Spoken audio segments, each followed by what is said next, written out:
Dies ire, dies illa, salvet seculum infamilla.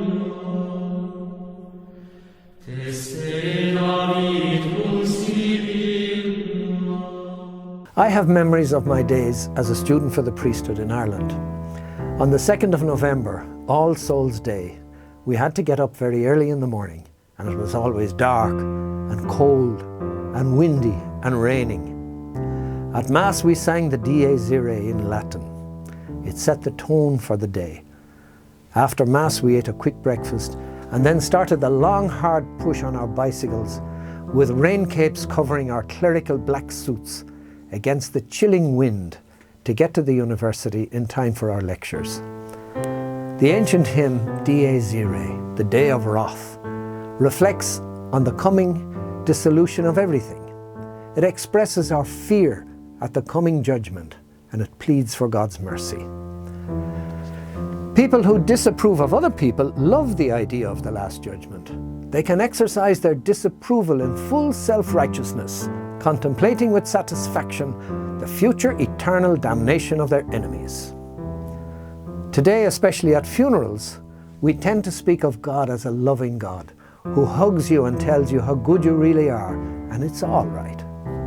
The idea that there might be more to God than niceness, that God might also be a God of justice, and that justice might be not only good and true, but also terrifying, that thought simply does not enter our heads.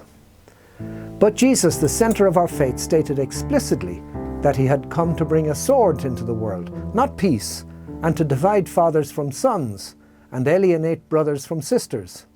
He said he longed to see the world in flames. He told stories of the torments in store for rich men, even respectable ones, who were good citizens and paid their taxes. He promised eternal punishment to people who did not do as he told them. And he recommended cutting off limbs and plucking out eyes as a way to escape the eternity of being burned in fire or eaten by worms. A sense of right and wrong is universal. When people know that someone's behavior is well out of order, they say so. A child needs right and wrong more than it needs almost anything else. It's heartbreaking to watch when a child deliberately does something wrong in the hope that his parent will see it and give him some attention. Strange as it may sound, we all want to be judged because we all are aware that we have done wrong at some time. Imagine an action of yours has caused someone else to suffer greatly. Clearly, your action has to be dealt with.